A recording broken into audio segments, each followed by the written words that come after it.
Mike's Daily Podcast. Episode 2450. Mike's Daily Podcast. It's been a while since I've done this podcast. It's been almost a week, but I still call it Mike's Daily Podcast because I don't know what else to call it. So I sing this song. Hey, I stayed up late watching Stranger Things, and I got through something like, is it the 8th episode? Whatever. We just started the last one. Mike's Daily Podcast. And I'm not bragging. I'm not saying anything. I'm not a fan. I'm not someone Daily who is just Podcast. awash with Stranger Things memorabilia, t-shirts, posters. I don't buy non-fungible tokens that have the kid with the curly hair and he had some reconstructive surgery done with his teeth. I don't know his name. I don't know any of their names. I know the guy, the sheriff guy, who lost a lot of weight for this episode because he was in Russia. He's at some Russian prison. Hopper. Is it Hopper or Hoffer? Edward Hopper was an amazing artist. And I actually have a painting of his. It's not real. It's a copy. But if you would like it, I'm trying to sell it on Craigslist. Oh, wait. I think that was several months ago. It's probably been taken off by now. Okay. Remember when we all used Craigslist? Craigslist was such a big thing. Is it still being used? Old guys like me maybe still use it, but the late great Basil the Boxer was a Craigslist find. My lovely lady friend, she met him, the ex-husband, through a Craigslist. Maybe not that didn't work out. But I did not meet my ex-wife through Craigslist. However, it is her birthday, so happy birthday to her. And here's today's podcast picture. Non-fungible tokens. That's just about the dumbest thing ever conceived, aside from Bitcoin. I don't understand why young people feel as if they're pulling they're a fast one on us all by jumping into something like this. I don't think it's the late great Basil the Boxer found on Craigslist. I think at some point maybe you'll make money off of it if you're lucky, but whatever, I don't know. But then I am 53, so it's probably not gonna. So we old people, we remember our late great relatives and the things that they would tell us, and the things about stuff that's real, stuff that's here and now, stuff that you got to take care of now, the important stuff, the stuff that when you're a kid. And my dad told me this once. He said, right now you're just a kid. Everything is like a big bubble. It's like a big balloon. No, it wasn't a bubble, it was a balloon. Everything's a big balloon, Mike, in the world, floating around. Oh, the podcast picture may be of a balloon. I'm not sure. It'll be something recent. See it at mikesdailypodcast.com. Oh, everything is so your bed. Everybody there. Yours just, everything's great. But someday, Mike, reality will smack you in the face. Truth hits everybody, as the police saying eons ago. But he might be right. Dad was right about a lot of things, wrong about a lot of things. He told me once, I might not always be right, but I'm never wrong. I'm like, that doesn't make sense. Inflation, everybody. You're inflating balloons. I was talking about balloons. We're talking about inflation. Okay, maybe we weren't. But now we are. So inflation is bad, okay? Apparently, we've gotten to the point now with house prices going up and this recession upon us. It might be cheaper to just rent. I don't know. When you own a house, when you go and you leverage yourself to the hilt to buy a house, well, now you won't be leveraging yourself as bad as prices start to go down. But if you do, and you buy a house, there are things called taxes, property taxes, house insurance, got repairs. That water heater is going to go sooner than later. Maybe your whole electrical system needs to be redone. Somebody complains about a hedge that got too big. You need to chop that down. Maybe you can do it on your own. Maybe you can't. Maybe you got to pay somebody. Or maybe you're going to attempt to do it yourself and cause yourself some bodily harm. There's just so much involved. Roofs, leaks, all that so nicely ensconced away when you are renting, because that landlord's got to take care of it. Unless he or she or they are a bad landlord and they can't keep up on keeping repairs taken care of. I've been there too.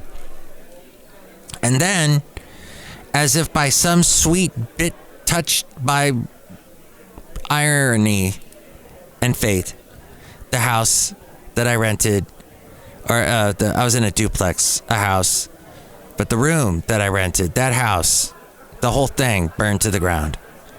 Not while I was still renting from it, but I had left it in 2007. It burned to the ground in 2014, so about 7 years later. And that was it. But I remember that landlord, everything's plugged up. Nothing flushes. Oh, I'll be down in 3 days. What do I do till then? Well, haven't raised your rent. So, I don't know, use a bathroom in a Starbucks. It's just the fact that we have an interesting economy that's changing a bit these days. So, wasting money on things that are not, I'm not going to call them frivolous, but they're a little bit liquid, a little bit fluid, a little bit untrustworthy, may not be the best idea. Even if you're all gung-ho about trying the next big thing. Oh, I know what the next big thing is. Look, I invested money in it. Oh, I lost it. But I got a bunch of money now. Oh, I lost it. Then there's the gas. And gas prices have been coming down a little bit lately, but how long will that last? I don't know.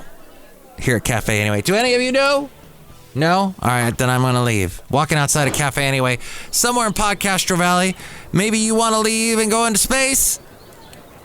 Lost in space. Astronauts lose decades worth of bone mass in space that many do not recover even after a year back on Earth. It's a big concern for future missions to Mars, according to the AFP and MSN.com. Previous research has shown astronauts lose between 1 to 2% of bone density for every month spent in space, as the lack of gravity takes the pressure off their legs when it comes to standing and walking, because now you're floating. To find out how astronauts recover once their feet are back on the ground, a new study scanned the wrists and ankles of 17 astronauts before and during and after being on the International Space Station. The bone density lost by astronauts was equivalent to how much they would shed in several decades if they were back on Earth. The researchers also found that the shin bone density of 9 of the astronauts had not fully recovered after a year on Earth, and they were still lacking around a decade's worth of bone mass. The astronauts who went on the longest missions, which ranged from 4 to 7 months on the ISS, were the slowest to recover. The longer you spend in space, the more bone you lose. Also, so you're listening to me here on some sort of platform. I list all of them at my website, mikesdailypodcast.com. Many places to listen to this podcast. Not, however, on TikTok. TikTok is in danger of being banned in the U.S. after FCC Commissioner Brendan Carr called for Google and Apple to remove the app from its online stores. This by Roy Trakin from allaccess.com. Brendan Carr tweeted an open letter to Google Alphabet CEO Sundar Pichai and Apple CEO Tim Cook, requesting the Apple's removal. TikTok is not what it appears to be on the surface, said Carr. This echoes former President Donald Trump's concerns when he threatened to shut down the music site. Quote, "It's not just an app for sharing funny videos and memes. That's the sheep's clothing," says Brendan Carr. Carr wrote that the article only adds to, talking about BuzzFeed published a story last week claiming U.S. user data had been accessed from China off the platform. So if you are on TikTok, China's watching you, China's scanning you. Is that as bad as Google scanning you? Well, I don't want China scanning me. And I say that because I used WeChat for a while. I believe that is from Tencent, a Chinese company. And I had to use it because my roommate, who was originally from Hong Kong, had flown back to Hong Kong and then to China and said the only place to actually speak to me, if you want to communicate with me, is through WeChat. And so I had to use WeChat, which then corrupted my phone and ate up all my data. And actually I tried to use that same phone for something else because I was going to use it as kind of like an iPod, even though it's not an Apple product, it's a Samsung phone, but I was going to use it for something like that, like storing and playing music off of. And it was so crashed. I had not turned it on in a while. But I certainly think that China had something to do with it. So TikTok functions as a sophisticated surveillance tool that harvests extensive amounts of personal and sensitive data, says Brendan Carr. How that differs from any other internet company probably does not. Hey, Robert Wagman. I remember seeing him. He works at All Access. That's right. I remember seeing him do a stand-up routine on Ventura Boulevard. Studio City, I think it was. That's right. My ex-wife and I, back when we were married, we went down to see him do stand-up. He was good. And it was right across the street, this place. It's the Sportsman's Lodge. I don't know if it's still there. Whatever it's called, something like that, on Ventura Boulevard. Across the street was this old-timey looking diner. Like, imagine Denny's, but older, with these big... they used to do that decoration with huge pieces of rock, kind of making it look like the Flintstones. And that was used in a lot of movies, including Role Models. I remember that being used in Role Models. They're eating at the restaurant, the guys that are part of that role-playing game. And they have a big showdown in the restaurant. I forget how it goes, but something to that effect. I'm forgetting a lot of things on today's podcast. My memory is like a balloon blowing away in the wind. So indeed, TikTok collects everything from search and browsing histories to keystroke patterns, yes, keystroke patterns, and biometric identifiers, including face prints, which researchers have said might be used in unrelated facial recognition technology and voice prints. Remember, the Russians had some kind of app that would take a picture of your face and then age it, make it look, this is what you're going to look like when you're old. And the Russians saved all that material. They got our faces. They've stolen our faces. That's frightening. And it was frightening as a child, too, when an adult would do that. But, wait, they were stealing my nose. But it ended up being their thumb. I think that's what it was. TikTok collects location data as well as draft messages and metadata. Plus, it has collected the text, images, and videos that are stored on the device's clipboard. The list of personal, that's right, every time you use a clipboard, every time you copy and paste. The list of personal and sensitive data collected goes on from there. This should come as no surprise, however, within its own borders. The PRC has developed some of the most invasive and omnipresent surveillance capabilities in the world to maintain authoritarian control. People's Republic of China. TikTok announced last week that it is migrating the platform, the U.S. user data to Oracle servers located in the States to try and reassure the American public. But Brendan Carr says that the migration does not address the concerns raised here. TikTok has long claimed that its U.S. user data has been stored in servers in the U.S., and yet those representations provided no protection against data being accessed from Beijing. Apple and Google have long claimed to operate their app stores in a manner that protects consumer privacy and safeguard their data. Therefore, Brendan Carr said, I am requesting that you apply your App Store policy to TikTok and remove it from the App Stores and Google Play Store for failing to comply with those policies.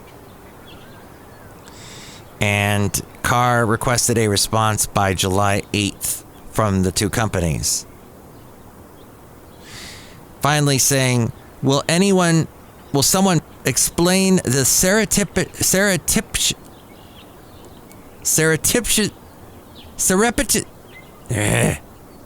surreptitious access of private and sensitive U.S. user data by persons located in Beijing, coupled with TikTok's pattern of misleading representations and conduct, does not run afoul of any other of their App Store policies. Surreptitious. Okay. That all from Brendan Carr, the FCC commissioner. Remember when it was Ajit Pai? He was pretty strict. Okay, there you go. Fascinating, informative information that's phenomenal. We're outside a cafe anyway, somewhere in Podcaster Valley. Look who's here. Hello, Mike Matthews. It's Chely Shoehart, gift job supervisor. I watch TikTok all the time. It's great. And you can't scare me into not watching it, Mike Matthews. Because you're old. It's not because I'm old, okay? You can do your TikTok and your Bitcoin and your fungible, non-fungible tokens and your all that. But just be aware that you're not very aware and things are going to come back to bite you. Whatever, Mike Matthews. And look what's there. Look who else is here. Hello, Mike. This is Floyd the Floorman. And this is John Deere, the engineer, Mike. How's it going with all that stuff with your radio stations? Yeah, we got on a new system. Not Nutrisystem, although a lot of radio personalities are on that. No, I'm talking about that we have switched over to a whole new radio system that will help us playing back our programs and our programming. And it's done somewhat, but there's still a lot. There's a lot I'm watching like a hawk. And so I'm constantly jumping on the internet trying to fix stuff for our stations. But yeah, for the most part, it's done. But it seems like one thing's done and a lot of other stuff falls on my plate yet again. Which is why I'm taking off next Wednesday. Hey, I hope the rest of your 4th of July weekend is great. If it's not the 4th of July weekend, if you're listening to this sometime in the future, hello, future people. You are the best with your cool spacesuits and your lack of bone density and everything else. But I wish all the best for you, surreptitiously. And at the next show, we'll have the wonderful Benita, the Disgruntled Fiddle Player, and the Brewmaster. You can call me, and you can pay your thoughts forward. You can submit your thoughts. You can say your thoughts however way you want to say that. You can do that by calling 336-MM Daily. That's 3 + 3 = 6. MM as in Mike Matthews, Daily as in what this podcast will hopefully try to be again, and not get interrupted as I get interrupted constantly throughout my day. Or you can email me, mikesdailypodcast@gmail.com. And with more on all that, it's A Friend. Mike's Daily Podcast is written and produced and performed by Mike Matthews. His podcast is super easy to find. Download or listen to his show and read his blog at mikesdailypodcast.com. Email Mike now at mikesdailypodcast@gmail.com. See you tomorrow. Bye!